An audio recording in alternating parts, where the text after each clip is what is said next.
Alright everybody, I'm back. Today I've got some pieces for a 400 EVL right here. And I've already got it pretty much set up for a pressure vac test. I have basically plugged the muffler up so I can bolt a intake block down. We're not going to be doing that right now because, get this out of here real quick, the intake boot actually has a hole in it, so I've been waiting on the boot for a little while. We got a brand new one right here.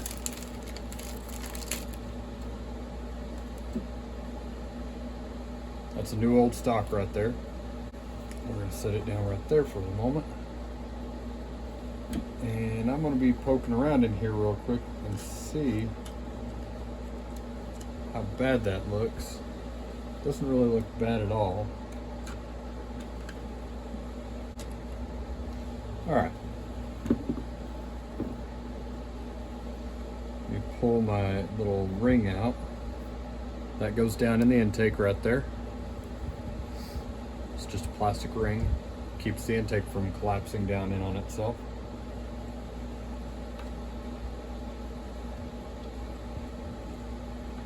Alright, so it does appear that the interlock for the back handle is broken, but I think that's about the only thing I see wrong with it right now. Right, that came out flawlessly right there. In a second I'll jump up and I'll show you what was wrong with it. Right there. You're not supposed to be able to see through it.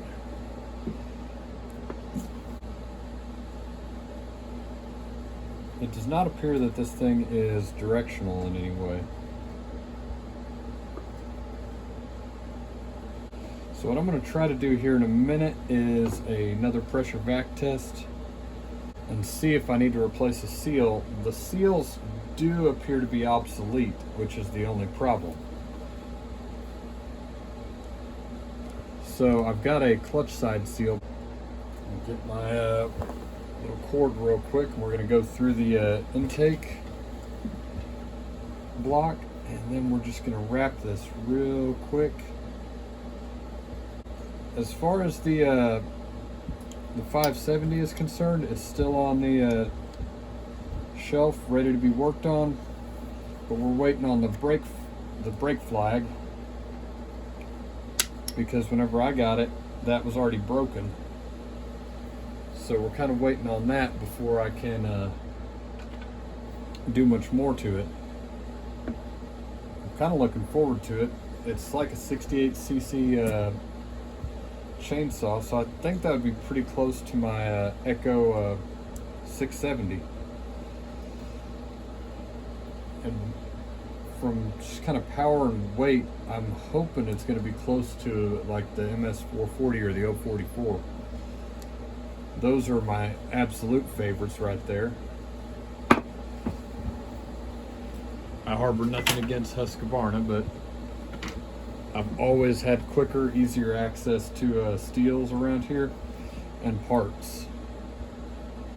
So when it comes to a lot of Husky stuff, I have to like order offline or something like that. But overall, it was a fun saw to work on. I really didn't have any significant stress doing it. For my adapter block, let's see, how did this have to go? Right about, yeah, that right there.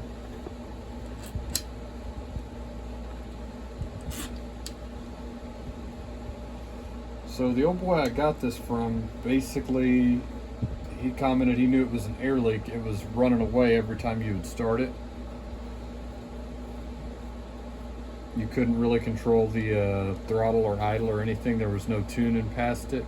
I hope he didn't tune it for very long. But first thing we did here is set up for a pressure vac test, and it could not build even the remotest amount of pressure. Now let's try this.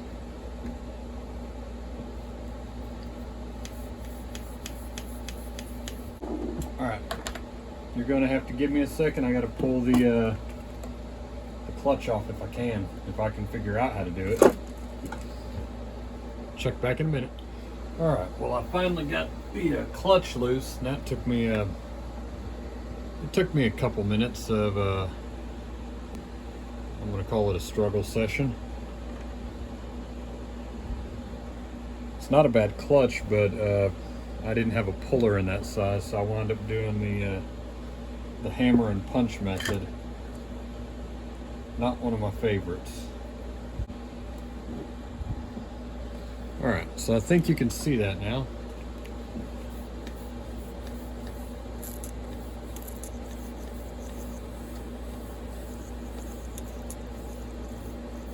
Yeah, you can see that.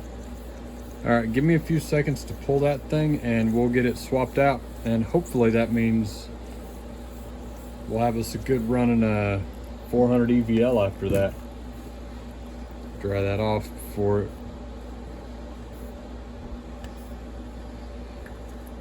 I'll be back momentarily.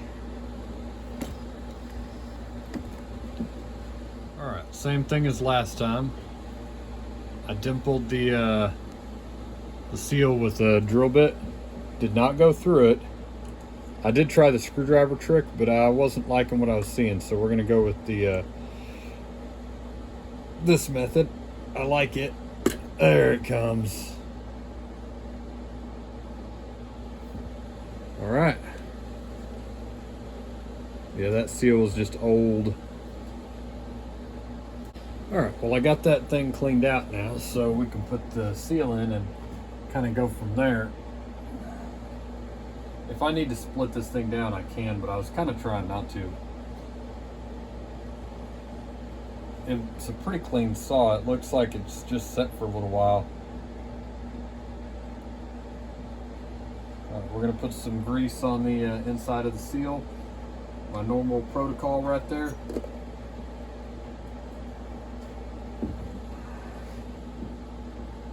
And this one, looking at the sides, the taper on the crankshaft, it is tapered. It's not like a ledge. There it went.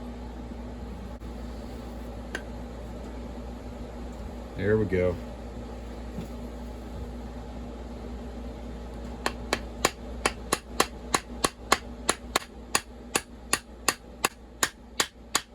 All right. You could hear whenever it changed because it went to where it was trying to drive into the case. All right, here we go.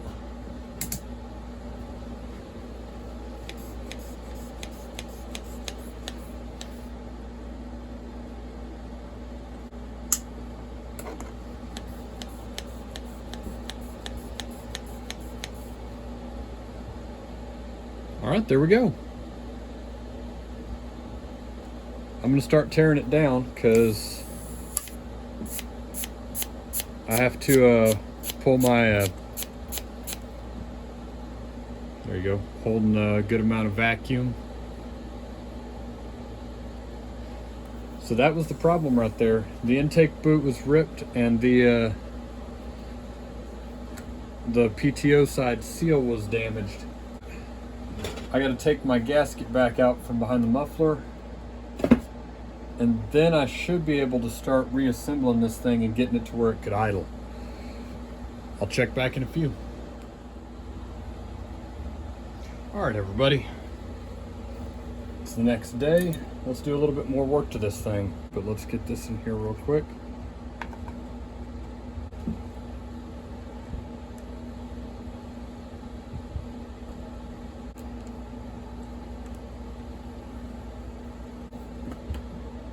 All right, there's that, and that, and that. I'm fairly certain, yeah, it goes right there. And this goes under and around that, and right there. There we go. There we go. All right, let me take these 3 screws out and I'll be able to put the skid plate back on, and that should be most of the saw put back together.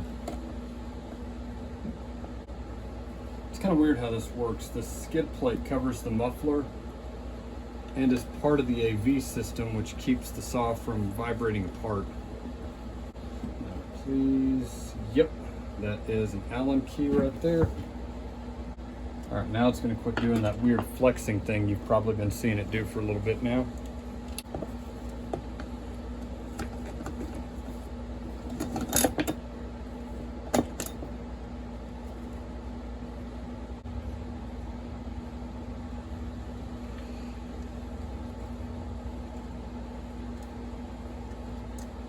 I'm a big fan of the 440 044. Even, I know a lot of people hate it, but I'm a big fan of the 441. I know why a lot of people don't like it, but still, I've never had any issues out of it. The MS-440 was already discontinued when I was able to buy a saw like that. So all I could really get was the 441 or the 461, so I opted for the 441 because I was a broke kid at the time. Overall, it has not disappointed me since. We're gonna hope that that works, but I may have to do a new, in fact I already know, I need to do a new spark plug boot on this. That's actually really, really disappointing right there. Like I said, I know the guy who I got this from, and he knew it was an air leak. He said when you'd start it up, it'd just run away. So let's just see how it goes real quick. We got a new intake boot in there.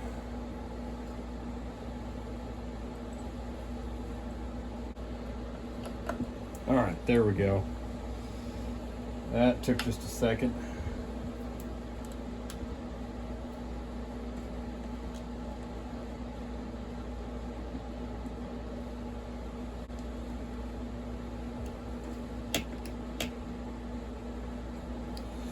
We'll see how it does idling and running first, and then we'll see if we need to do a carb kit or anything. I already know I'm going to need a couple things, like the, I'm missing the rubber piece for the tuning screws.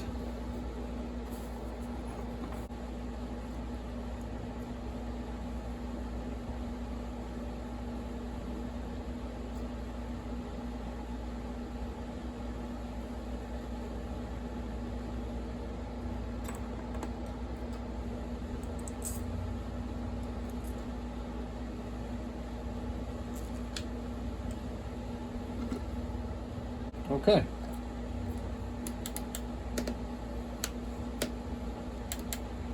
I think that should do it for the most part. That's, I want to say, most of the pieces right there. One thing I am noticing, this piece for your carburetor, your air filter bracket, it has an arrow on it that's going to face forward. That puts you more centered in the cavity, which is what you're going to need. Which lets that bolt down nice and tight right there. Yeah, I need that little rubber piece right there because that bypasses your air filter completely. Other than that, I think I'm pretty happy with how this is turning out. That piece was broken right there. That seal was damaged right there. I'll put the clutch on later, but yeah, let's go outside here in a minute and see if she starts and runs. I bet it will. Yeah, let's take a look at it real quick. Catch you in a minute.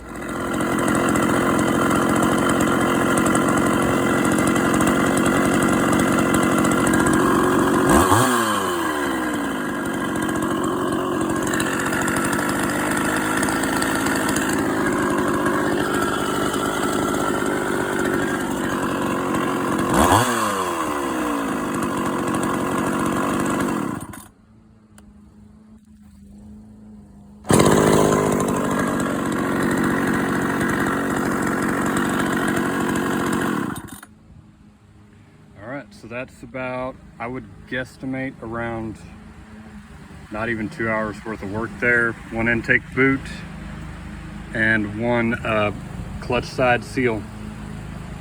And that should do it. All right, we'll talk to you later. Take it easy. Bye.